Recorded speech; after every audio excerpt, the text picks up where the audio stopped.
بسم الله الرحمن الرحيم. تبارك الذي ذي الملك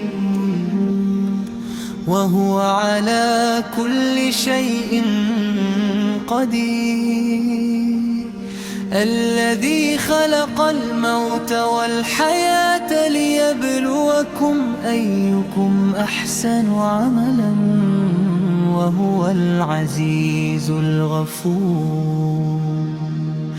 الذي خلق 7 سماوات طباقا، ما ترى في خلق الرحمن من تفاوت، فارجع البصر هل ترى من فطور، ثم ارجع البصر كرتين ينقلب إليك البصر خاسئا وهو حسير.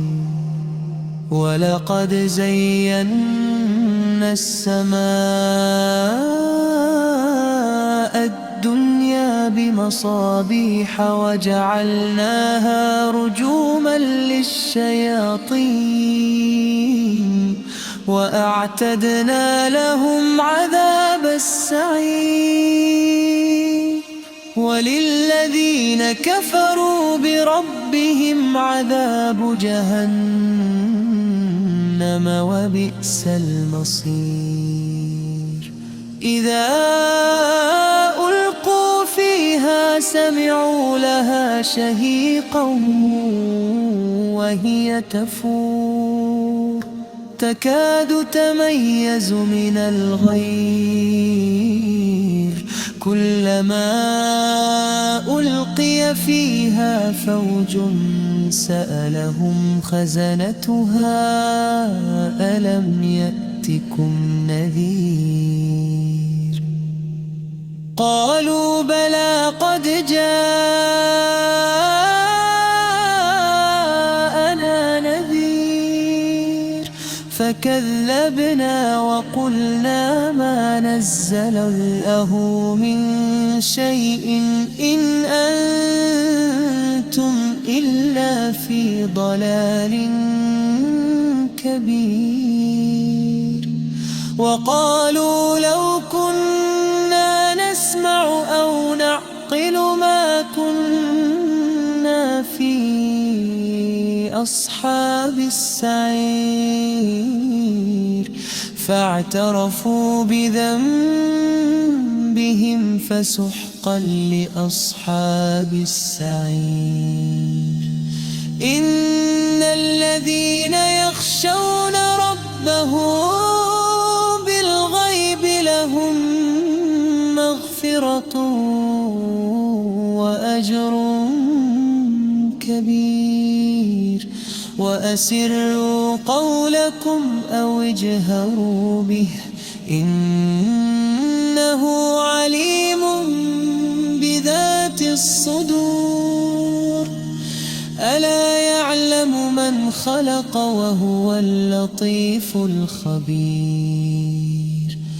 هو الذي جعل لكم الأرض ذلولا فامشوا في مناكبها وكلوا من رزقه وإليه النشور. أأمنتم من في السماء